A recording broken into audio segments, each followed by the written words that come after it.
pu le voir, sauf quelques instants par Internet interposé.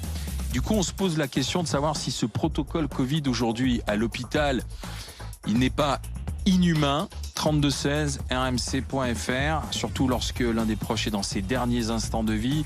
Réécoutez ce moment avec Stéphanie Bataille. On nous a dit qu'on pouvait se recueillir devant lui pendant 1 heure. On a fait des pieds et des mains pour l'avoir un peu plus avec nous. Et on nous a dit qu'après, Non, je vous en prie. c'était terminé, qu'on ne pourrait plus le voir. Et donc, il a été mis dans un sorte de sac poubelle avec son tout nu. On n'a pas le droit d'habiller les gens qui ont le Covid. Au secours, vraiment, je vous assure, arrêtez ce massacre avec une étiquette Covid. Donc, si jamais vous avez le Covid et que vous êtes à l'hôpital, sachez que c'est comme ça que ça se passe. Et nous n'avons pas le droit de faire l'adieu au visage. Et on vous présente le cercueil 1 demi-heure avant que les pompes funèbres viennent le récupérer pour la messe ou d'autres rites, d'autres confessions religieuses. Voilà, Stéphanie Bataille, ce témoignage a provoqué beaucoup de réactions hier, ensuite au 3216, beaucoup de témoignages, et on voulait y revenir avec vous, bien sûr. Oui, ce qui a choqué dans son récit, c'est que son père va à l'hôpital pour une opération, mais il est plutôt en forme, il a 81 ans, il attrape le Covid à l'hôpital, ensuite on le met dans une unité Covid, et à ce moment-là, plus personne ne le voit. C'est-à-dire que l'unité Covid, c'est la prison. C'est-à-dire qu'ils n'ont pas le droit, même sa femme n'a pas le droit d'aller le voir avec un masque, etc. Et donc, il meurt tout seul, en fait. Il est mort tout seul. D'ailleurs, il s'en est plaint. Alors, il y avait une visio. Ils avaient le droit d'être en visio. Et il se plaignait. Il disait, sortez-moi de là, je veux vous voir, etc. Il est mort tout seul. Donc, ce caractère inhumain du protocole a frappé et a choqué beaucoup de gens. Et puis, effectivement, la mise en bière. C'est-à-dire qu'ils n'ont pas pu assister à sa mise en bière. Et là aussi, on ne comprend pas pourquoi.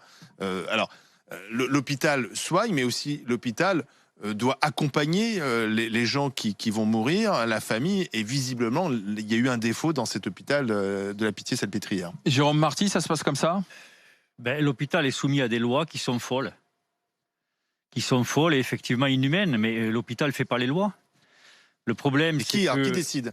Qui décide ? On a un haut comité de la santé publique, on a une direction générale de la santé qui édicte des textes qui sont fous et qu'on a remaniés, parce que si on reprend un petit peu l'historique, on s'aperçoit le 18 février, le haut comité de la santé publique est saisi par la direction générale de la santé. La mise en bière doit être immédiate si présomption de Covid-19, interdiction de soins au corps et housse hermétique. Le 24 mars, ça change, on peut ouvrir de 5 à 10 cm le visage du défunt pour qu'on le voit. Délai de mise en bière qui s'agrandit, alors même que les mesures de protection dans le pays, elles, s'acutisent. Et puis le 27 mars, les fédérations des pompes funèbres s'inquiètent parce qu'il faut savoir quand même que dans le même temps où on interdit aux familles, où on interdit aux soignants, etc., de faire les soins à la personne défunte, on ne fournit aucun moyen de protection aux gens des pompes funèbres qui sont censés venir chercher les corps. Donc on durcit les choses parce qu'on ne protège pas les gens des pompes funèbres. Donc c'est un petit peu, c'est tout le temps pareil depuis le début de cette crise. On est dans une espèce de accumulation de fautes et d'échecs qui crée l'inhumanité. Alors les choses ont changé depuis. Le délai, par exemple, de mise en bière était limité à 6 jours. Il est passé jusqu'à 21 jours aujourd'hui. On peut mettre en bière le défunt en présence d'un des membres de la famille. Mais dans ces situations-là, et dans les situations de fin de vie, on n'a pas à respecter la loi. Je vais être très clair là-dessus. On n'a pas à respecter la loi, chacun s'adapte. C'est-à-dire, par exemple, pour les gens en palliatif, je termine, Olivier, parce que c'est un sujet grave, il faut dire ce qui se passe dans la réalité et qui doit se passer un peu partout. Dans le cas, par exemple, de palliatif ou des gens en fin de vie, on fait rentrer les familles. On ne respecte pas le protocole, on fait rentrer les familles, bien évidemment, pour éviter d'avoir à subir ce que nombre de familles ont subi, de faire subir plus exactement ce qu'ont subi d'autres familles, notamment en début de crise, qui n'ont jamais pu voir leurs parents et qui ne l'ont jamais revu parce qu'il a été mis en cercueil hermétique, fermé et tout ça, et donc ils ne pourront jamais ou très difficilement faire le deuil. Explique-moi, qu'est-ce qui justifie Rien. Lorsque le patient est dans l'unité Covid, en plus à un moment donné il va bien, donc il voudrait voir simplement sa femme ou sa fille.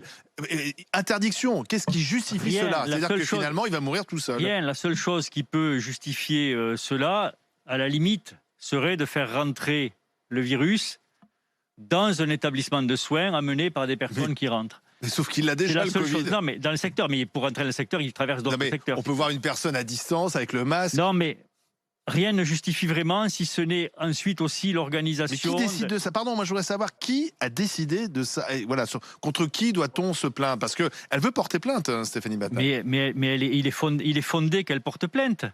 Mais encore une fois, c'est pas l'hôpital ne fait que respecter les décrets qu'on lui a donnés.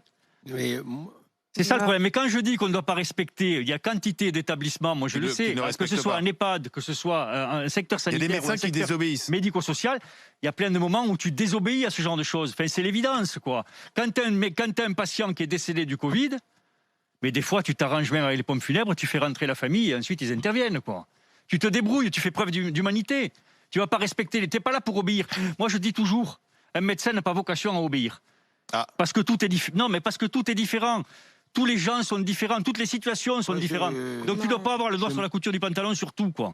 moi, je